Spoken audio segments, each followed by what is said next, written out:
Recently मैंने एक message भेजा था अपने टेलीग्राम ग्रुप पर कि आप लोगों की जो तैयारी चल रही है उसमें कोई अगर दिक्कत आ रही है, परेशानी आ रही है, कहीं पे भी कोई ऐसी दिक्कत समझ में आ रही हो जहाँ से निकलने में आपको थोड़ा सा कठिनाई का महसूस हो रहा हो, तो वो मुझे मेरे साथ शेयर करो। तो उसमें जो एक मैसेज मेरे को पर्सनल डीएम आया जो काफ़ी यूँ कहूँ कि मुझे ऐसा लगा कि बहुत सारे साथियों की ऐसी कोई परेशानी हो सकती है, जो एक कॉमन परेशानी हो सकती है। तो उसमें जो मैसेज भेजा था उसने मुझे बोला कि मुझे रीजनिंग के ऑलमोस्ट कॉन्सेप्ट सारे आते हैं, मैथ्स के भी कॉन्सेप्ट ऑलमोस्ट आते हैं सारे, मैं तैयारी कर भी रहा हूँ, पर मैं सॉल्व करते करते ना टाइम बहुत ज़्यादा ले जाता हूँ।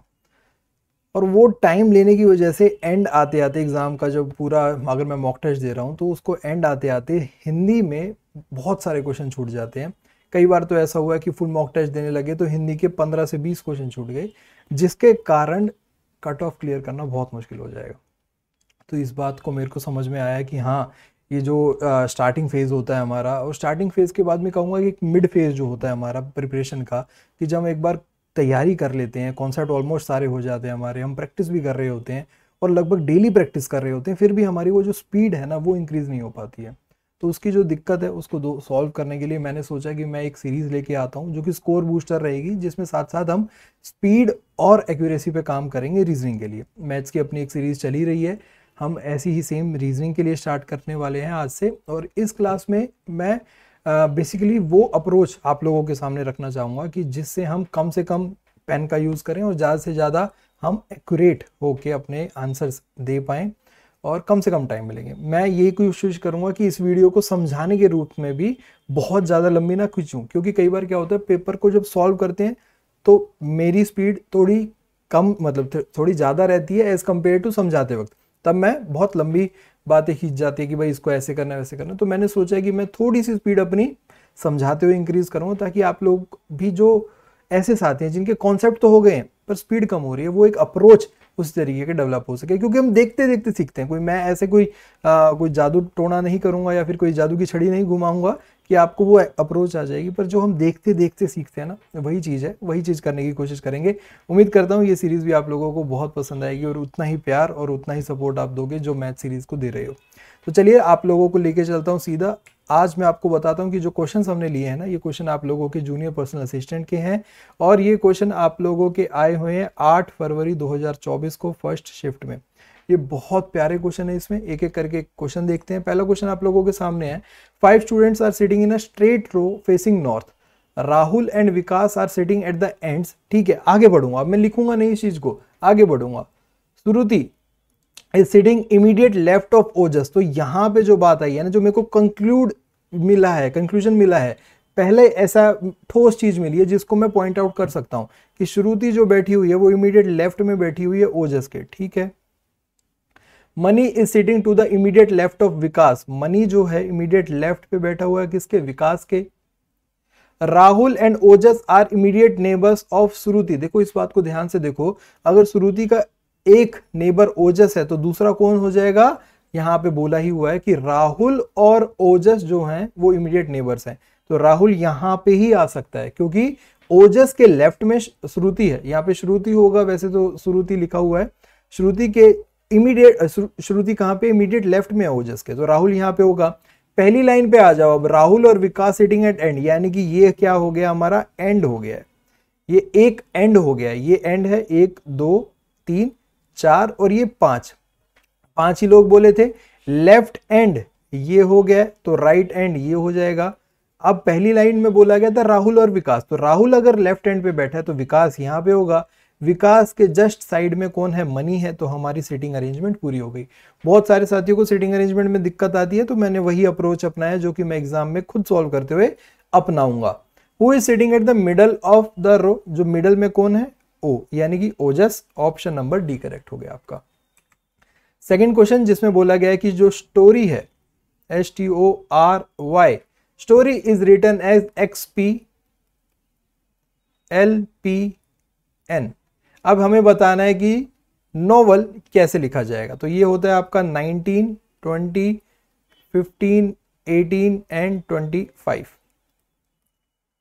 ठीक है, 24, 16, 12, 16 एंड 14। अब यहाँ पे ध्यान से देखो, रिवर्स ऑर्डर में आप अगर देखोगे बात तो 25 से 24 पर आ रहा है -1 हो रहा है, 18 से 16 पर आ रहा है -2 हो रहा है, 15 से 12 पर आ रहा है तो -3 हो रहा है, और 20 से 16 पर आ रहा है तो -4 हो रहा है, और 19 से 14 पर आ रहा है तो -5 हो रहा है। तो हमें साफ साफ दिख गया कि ये रिवर्स ऑर्डर चल रहा है, -1 -2 -3 -4 एंड -5। तो नॉवल यानी कि आप लोगों का ये क्या होता है, 14, 15, 22, 5 और 12। अब यहां से हमें करना है, ये है आपका -1 करेंगे तो 11 आएगा, यानी कि के सभी में कॉमन है। अब यहां से अप्रोच देखोगे आप, ऑप्शन मेथड देखो, के सभी में कॉमन है, फिर सी एस सी सी, तो आप एक बार सेकंड भी निकालोगे तो 5 में से 2 जाएंगे, 3 बचेगा, 3 यानी कि सी, यानी कि एस वाला हो गया आपका निगलेक्ट। अब यहाँ पे देखो एस आई एस, ठीक है, 22 में से 3 जाएंगे तो हमारा बचेगा 19, 19 का मतलब होता है आपका एस, तो यहाँ पे एस आएगा, आई नहीं आएगा। 15 में से 4 जाएंगे तो बचेगा 11, यानी कि के, तो यानी कि आपका ऑप्शन ए रिजेक्ट हो गया, ऑप्शन नंबर डी ही सही बचेगा, क्योंकि के सी एस के इसी में है, और उसके बाद बच जाएगा आई, जो कि आप लोगों का 14 में से 5 जाएंगे तो आता है 9। ठीक है, आगे बढ़ते हैं क्वेश्चन नंबर 3 पर। 7 boxes A, Z, G, R, S, M and U are placed above one another। ठीक है, चलिए तो देखो 7, 6, 5, 4, 3, 2 एंड 1। आपका सेटिंग अरेंजमेंट हो, आपकी पजल हो, आपका बॉक्स बेस्ड पजल हो, फ्लोर बेस्ड पजल हो, कोई भी पजल हो, सेटिंग अरेंजमेंट हो, DSSB में बहुत इजी आते हैं, कोई दिक्कत नहीं होती, कोई परेशानी नहीं होती। बस जो आपकी स्टेटमेंट है उनको देखते जाइए, कंडीशन नोट करते जाइए एंड पुट करते जाइए। हमारे पास जो कंडीशंस हैं वो है कि G और Z के बीच में 4 लोग हैं, 4 बॉक्सेस हैं। ठीक है, G 1 2 3 4 ये हैं। U is exactly in the middle of stack, U जो है एग्जैक्टली मिडल है स्टैक पे। यू मिडल कौन सा होगा, 4 नंबर का होगा, क्योंकि नीचे भी 3 ऊपर भी 3।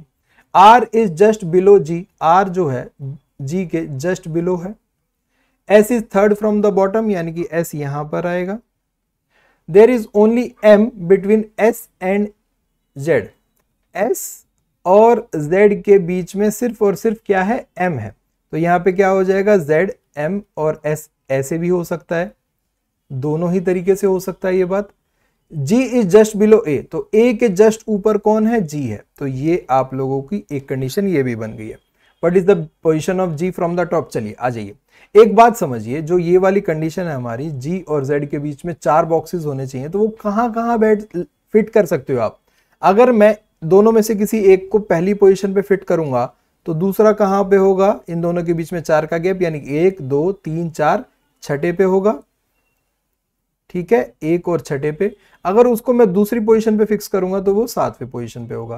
क्या किसी और पोजीशन पे मैं लगा सकता हूं, 5वीं पे करूंगा तो 4 का गैप नहीं बनेगा कहीं भी, और छठी पे तो बात वही आ गई, 6 पे 2, 6 और 2 पेयर बन रहा है, सॉरी 6 और 1 पेयर बन रहा है, 7 और 2 पेयर बन रहा है। ठीक बात है। अब यहां पे आइए, क्या मैं G को नीचे रख सकता हूं, नहीं रख सकता हूं। क्यों नहीं रख सकता हूं, क्योंकि G के ऊपर भी A है और नीचे भी है, तो यहां पे ऊपर नीचे की रखने की जगह नहीं है, तो G 7वें नंबर पे भी नहीं आएगा, G आएगा छठे नंबर पर, क्योंकि ऊपर आना है A, ठीक नीचे आना है R। G अगर छठे नंबर पर है तो Z कौन से नंबर पे हो जाएगा, पहले नंबर पर। दूसरे नंबर पे कौन होगा, M आएगा, क्योंकि S और Z के बीच में क्या है, M है। तो देखिए, देखते ही देखते आप लोगों की ये पजल भी पूरी हो गई। आपसे पूछा गया था G की पोजीशन क्या है, G की पोजीशन है 6th, G की क्या पोजीशन है, 6th पोजीशन है, तो ऑप्शन नंबर बी करेक्ट हो जाएगा आपका। 4th question, select the number among the given option that can replace the question mark. चलिए, मिसिंग नंबर का क्वेश्चन है, बहुत इजी लग रहा है मुझे तो देखने में, पर देखते हैं। 11 12 24 27 और 108। तो 11 से 12 में जा रहा हूं तो +1 हो रहा है, 24 से 27 +3 हो रहा है, 12 से 24 जा रहा हूं तो डबल हो रहा है। ठीक है, चलिए मेरे को कुछ समझ आ रहा है। ऐसे 11 से 12 पे गया तो यहां पे मैंने करा है +1 का, 12 से 24 पे गया हूं तो ये मैंने करा है मल्टीप्लाइड बाय 2, 24 से 27 पे गया हूं तो ये मैंने करा +3, और 27 से 108 पर गया तो मैंने करा मल्टीप्लाइड बाय 4, 27 इंटू 4 108 होता है, तो यानी क्या हो गया, +1 मल्टीप्लाइड बाय 2 +3 मल्टीप्लाइड बाय 4, तो ये हो जाएगा आप लोगों का प्लस 5, तो ये हो जाएगा 113। क्या 113 ऑप्शन में है? जी बिल्कुल है, ऑप्शन नंबर सी खटैक सही। और आगे बढ़ते हैं। क्वेश्चन नंबर 5 यहाँ पे बोला गया है कि जिस प्रकार से 84 49 से रिलेटेड है, 156 91 से रिलेटेड है, 96 किससे रिलेटेड होगा? कलर का, पेन का इंक कलर चेंज करते हैं। 84 अगर इसको हम देखें 49, तो ये है 7 इंटू में 7 और 84 है 12 इंटू में 7। ठीक बात है। ये है आपका 12 इंटू में 13 और ये आपका है 13 इंटू में 7। तो एक चीज मैंने देखी यहाँ पे ध्यान में कि 12 का फैक्टर और 7 का फैक्टर, 12 का फैक्टर मल्टीपल, सॉरी फैक्टर नहीं मल्टीपल, 12 का मल्टीपल और 7 का मल्टीपल। ये जो 84 है ये फैक्टर है, तो यहाँ पे मल्टीपल किसका है? 7 का। तो 7 का मल्टीपल और ये भी 7 का मल्टीपल, यहाँ पे कॉमन क्या है? 13। तो यानी कि अब एक चीज तो समझ में आ गई मुझे कि जो पहला नंबर है यानी कि जो 96 है, ये कुछ मल्टीपल होगा 12 का। किसका मल्टीपल है? 12 का। तो क्या है? ये 8 पे जा रहा है। बिल्कुल बात सही है। तो क्वेश्चन मार्क क्या होगा? ये 8 पर ही जाएगा, पर किसके साथ जाएगा? यहाँ पे 7 के साथ जाएगा, क्योंकि हर पैटर्न में हमें दिख रहा है कि 12 मल्टीप्लाइड बाय समथिंग और वो जो समथिंग है वो मल्टीप्लाई हो रहा है 7 से नेक्स्ट नंबर में।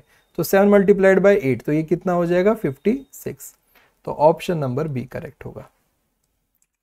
Question number 6 S12WP। चलिए देखिए, एक चीज आप ध्यान देखिए कि अगर हमें यहाँ पे 36 मिल जाते तो हम बिल्कुल बीच वाले नंबर को काउंट नहीं करते। अब हमारे पास ये चांस है कि भाई क्या पता डी आ जाएगा तो और कुछ काउंट ही नहीं करना पड़ेगा, सिर्फ 34 से ही समझ में आ जाएगा। बट हमने देखा कि 12 से अगर 15 पे जाएंगे तो +3, 15 से 20 पे गए तो +5, 20 से 27 पर गए तो +7 और फिर इसका मतलब क्या जाएंगे? 3 5 7 और उसके बाद हम जाएंगे यहाँ पे क्या? 9 पर, +9 होगा हमारा। तो ये आएगा 36। इसका मतलब डी तो ऑप्शन नहीं है भाई, डी ऑप्शन नहीं है। तो हमें सारी चीजें अब निकालनी ही पड़ेंगी। तो ये हो जाएगा आपका 19, ये हो जाएगा आपका 21, ये आपका 23 और ये आपका 25। तो यानी कि साफ दिख रहा है आप लोगों को, यहाँ पे हो रहा है +2, ये हो रहा है आपका +2। तो 25 में भी +2 करेंगे तो क्या आएगा आप लोगों का भाई? 25 में एक जोड़ोगे तो 26, उसमें एक जोड़ोगे तो आपका क्या आएगा? 1। 1 का मतलब होता है A36। A36 सिर्फ एक ही ऑप्शन है और कुछ मत चेक करिए, ऑप्शन नंबर सी सही है। आगे बढ़ेंगे। Question number 7। क्वेश्चन नंबर 7 देखिए, ये भी एक अल्फान्यूमेरिकल सीरीज है, पिछले क्वेश्चन की तरह ही है, पर फटाफट हम इसे सॉल्व कर लेंगे। हम यहाँ पे ऑप्शन को भी ध्यान में रखेंगे। जब हमारे पास सभी में 10 है तो बीच वाले नंबर्स को हमें फाइंड करने की जरूरत ही नहीं है। हमें पता है जो भी हमारा ऑप्शन होगा उसके बीच में क्या होगा? 10 होगा ही होगा। हम यहाँ पे देखा तो ये है 24, ये है आपका 22, ये है आपका 20 एंड ये है 18। यानी कि सभी में क्या हो रहा है? -2 हो रहा है।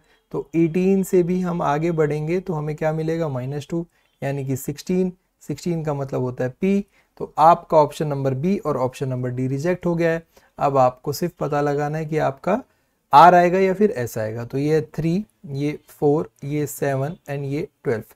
3 से 4 तक गए तो +1, 4 से 7 तक गए तो +3, 7 से 12 तक गए तो +5 एंड 12 से आगे बढ़ेंगे तो देखो 1 3 5, ये क्या चल रहा है? ऑड नंबर चल रहे हैं। तो नेक्स्ट ऑड क्या होता है आपका? 7 होता है, +7 करेंगे यानी कि ये हो जाएगा 19। 19 का मतलब है S। तो S10P आपका आंसर हो जाएगा, ऑप्शन नंबर सी करेक्ट। प्यारा क्वेश्चन था, आगे बढ़ेंगे। If 2 is added to each odd number and 1 is subtracted from each even number, किसमें? इसमें। तो देखो 6 क्या है, यहाँ पे ना छोटा सा लिख लिया करो कि ऑड क्या है? 2 is added to odd, तो ऑड तो +2 हो रहा है और इवन -1 हो रहा है।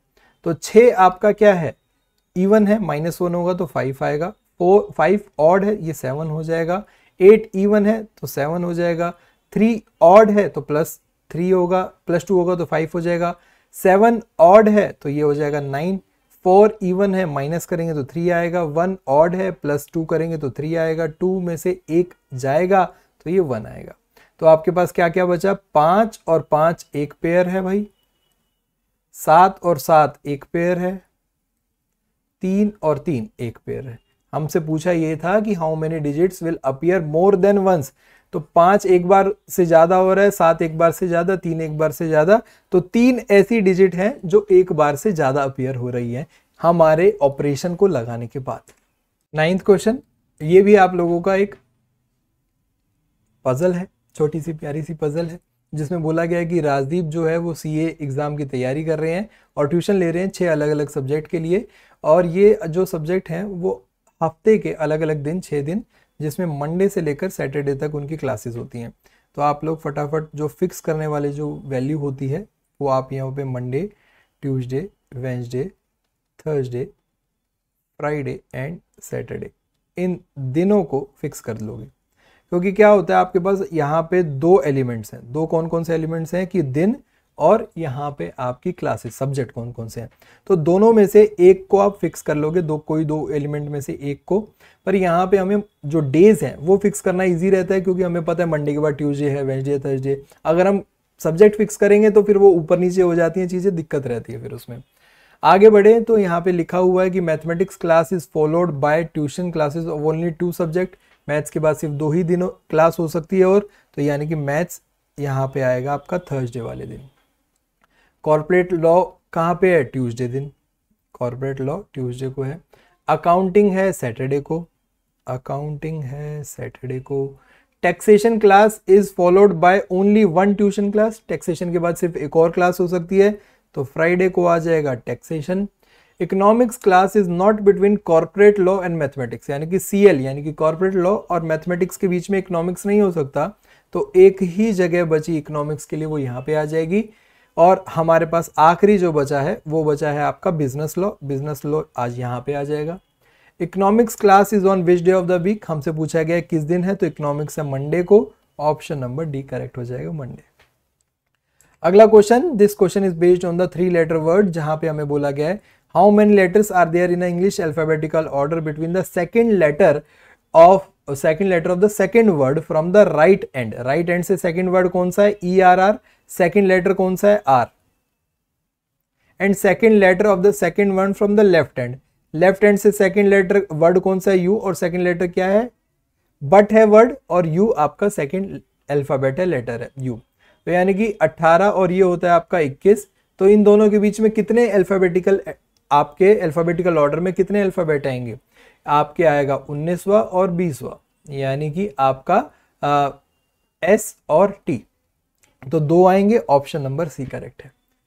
तो साथियों ये थी आज की क्लास, उम्मीद करता हूं कि आपको क्लास बहुत शानदार लगी होगी। कोई भी अगर दिक्कत हो, क्वेरी है, तो कमेंट बॉक्स में कमेंट जरूर करिएगा, बताइएगा कि क्लास कैसी लगी। और इस क्लास के बाद आप लोगों के लिए एक छोटा सा होमवर्क ये भी है कि आप लोगों को अपने और साथियों को बताना है कि अगर आप लोगों की स्पीड नहीं बन रही है, तो आप अगर अप्रोच थोड़ा सा अलग लगा रहे हैं, तो इन क्लासेस को रेगुलरली देखिए, मैथ्स की क्लास देखिए, रीजनिंग की क्लास देखिए, और भी शानदार क्लासेस आप लोगों के लिए आने वाली हैं।